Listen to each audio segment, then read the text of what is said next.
What's up everybody and welcome back to Vagabrothers. Right now we're at 3,400 meters in the heart of the Andes in Cusco, Peru. Cusco is the oldest continuously inhabited city on the continent.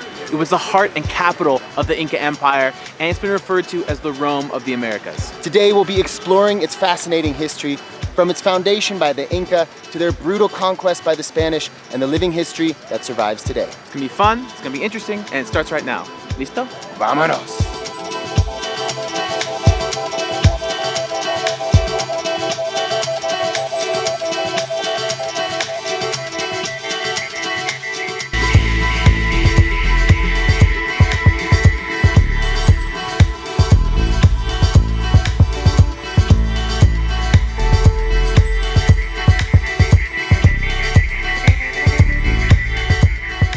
So we arrived here last night from Lima, and the first thing I noticed is that Cusco is a feast for the eyes. There's so much to see. All the locals are dressed in these beautiful fabrics, and the architecture is absolutely incredible. The first thing I noticed was the altitude, because the Andes are the highest mountain range in the world after the Himalaya. The second thing I noticed are the buildings, because although they look Spanish, they're built with Inca stones. And the Plaza de Armas, where we are right now, still the center of the city, was also the center of the Inca capital. So in short, Cusco has many layers. We're gonna do our best to explore all of them, starting with the oldest, the foundation of the city by Manco Capac over 600 years ago. But before we do, here's what you need to know about the Inca.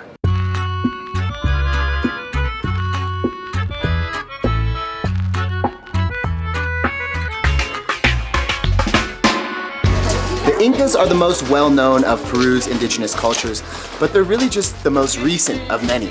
There were the Parcas, famous for their textiles, the Nazca, famous for the lines in the desert, and countless others who battled for control of the Andes before the Inca solidified their rule 600 years ago.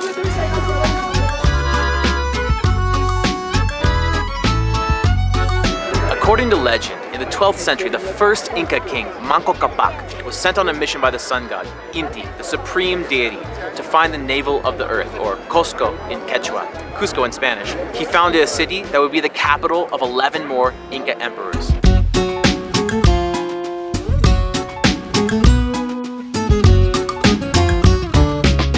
From the capital of Cusco, the Inca Empire stretched from modern-day Colombia all the way down to Chile and Argentina. It was rich in gold and silver, and its skilled artisans created some of the most beautiful and valuable artwork in the Americas.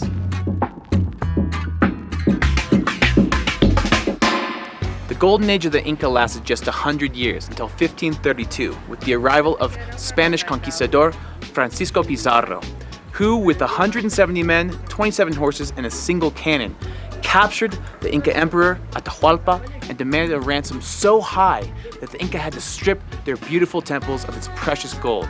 And after all that, Pizarro killed Atahualpa anyways. The Spanish conquest of the Inca is one of the saddest chapters in history. Not only the slaughter and subjugation of countless thousands of people, but the systematic eradication of one of the most advanced cultures the world has ever seen.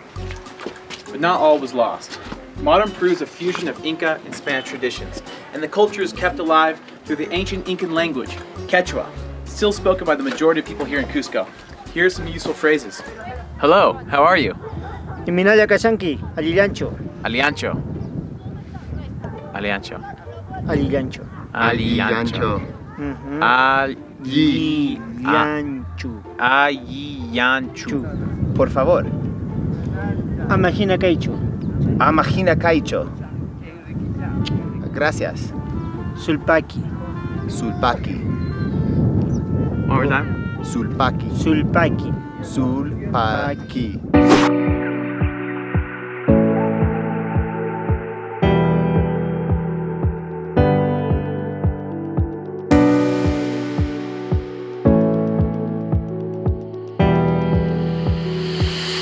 Okay, so we've hopped in the car, we've driven up and out of Cusco, and right now we're at the fortress of Sacsayhuaman.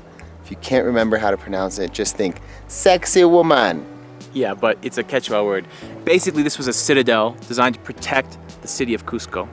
And what you see behind us is now about 20% of what remained. There's these huge stone walls everywhere, and one of the most impressive things about this building and about all of the Inca construction is that they have these massive stones, some of them up to 200 tons each, and they all fit together perfectly, so closely without mortar that you can actually not even put a piece of paper between them. So yeah, we're gonna go check out the entire fortress. There's lots of little trails going around. There's a viewpoint over there. But the most impressive part, like Marko said, of this fortress is the construction of it. Ooh, we have rain and thunder on the way. It's just part of being in the Andes, but these huge giant stones that sit and slide perfectly in with one another. And like you said, no mortar. So it's pretty incredible. Actually, the most incredible thing about let's be real, Alex, there are just alpacas wandering this area. I want to go pet the alpaca.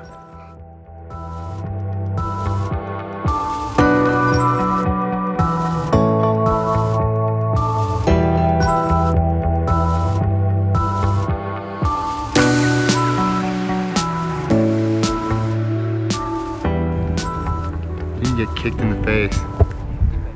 You know, coming to a place like this really sparks my interests. I studied the Inca in college and it's been a long time, but I've always wanted to come to Peru and see this place for myself. And just taking a look at these stones, you get a sense of like how advanced the civilization was, even though they didn't have a lot of the things that we take as necessities for advanced civilization. Yeah, they had no iron, they had no steel, they didn't have the wheel. Yeah. And they accomplished all of these things, from building a huge, vast communication system of roads, all without even the written language. But they did communicate through these things called quipus and a series of runners. There was a certain tribe that was part of their empire that was chosen to be the runners. They were able to run insane distances, and they would communicate throughout their vast empire using the quipu, which was a series of knots on these ropes that could communicate information like harvests, taxes brought in different provinces, and it's pretty crazy, like the level of administration that they had. And all the roads that they built back then still exist today. Just like in Rome, all roads led to Rome, all roads led to Cusco. So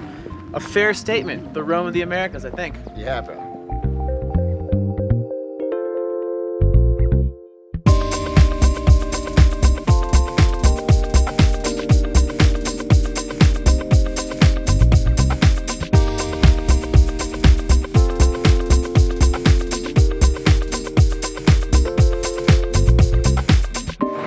All right, well, we've made it back into Cusco. We're in the Centro Histórico and we're here for lunch. Where are we eating, bro? So we're eating at Chicha. This is a restaurant from Peru's most famous chef, Gaston Acurio.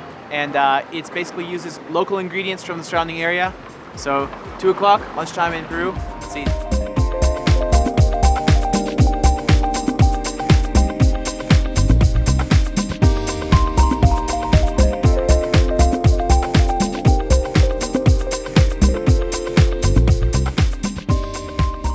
So for lunch we ordered some traditional Peruvian dishes. We have some papas rellenas, which are basically stuffed potatoes. They have like carne picada or like ground beef inside of them. And then they're breaded and fried. We have a ceviche, a little twist on it. It's got trout instead of your typical like ocean fishes.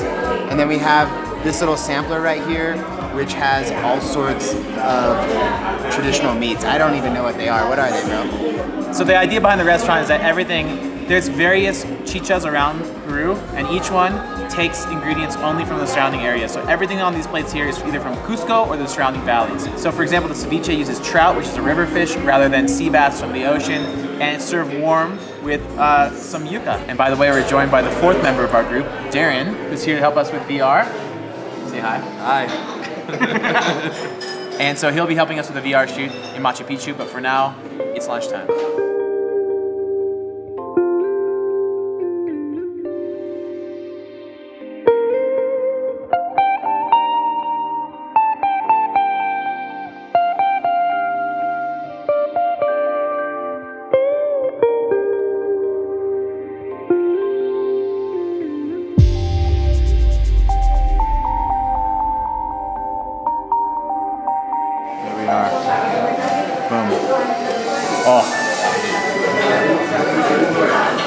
That's the winner. I think this dish does not come from the surrounding area because it comes from heaven. It's so good.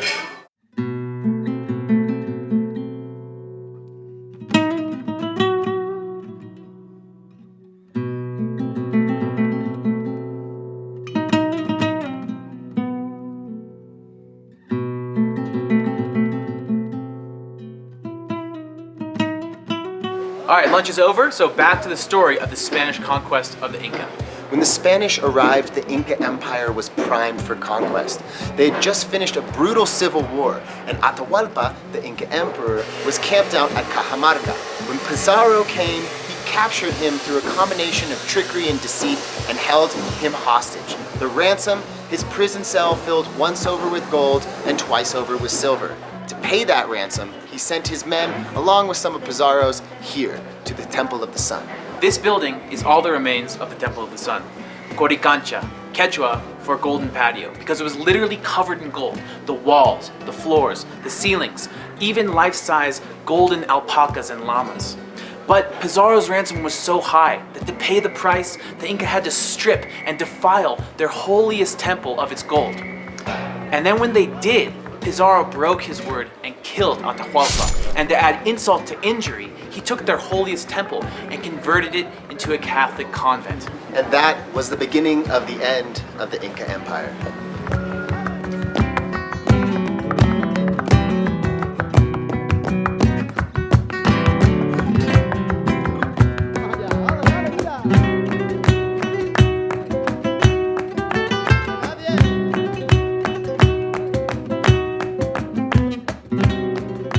So this is all that's remaining of the Coricancha, or the Temple of the Sun. You can see the architecture here is incredible. And supposedly architects have come, they still don't know exactly how they made it so perfect, but there's a window here that lines up through the entire building absolutely perfectly.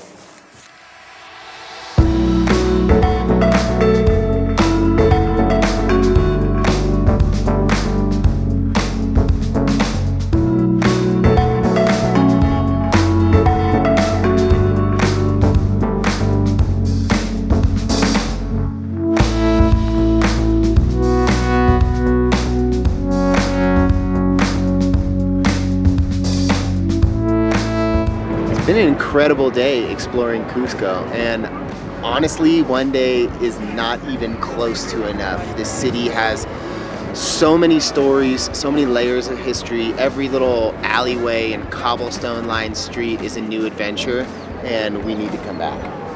Well, we're not leaving yet. I know. We've got another day here. But I still want to come back already.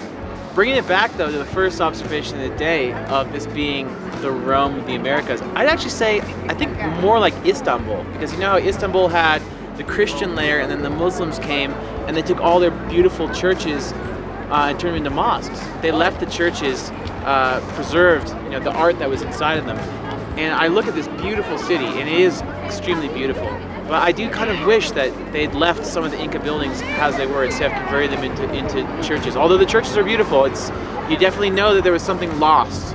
And yeah, for sure. One of the biggest travesties of all time was the destruction of the Inca culture. But there is some hope there because the people who live here still practice their culture. They still speak their language. They still dress in traditional clothing and they celebrate traditional festivals. So, you know, I think that there is a positive note at the end of all of this, and now it's kind of all blended into this very beautiful, unique culture that you can only really find here. But you will never stop to wonder, like, what could have been? What if there had been two separate cultures living together intact? On that note, let us know your thoughts down in the comment section. If you enjoyed this video, give it a big thumbs up, share it with your friends, subscribe and turn on notifications if you haven't already. Stay curious, keep exploring, and we'll see you guys tomorrow in Cusco, and then later on, Machu Picchu. Stay tuned. Bye.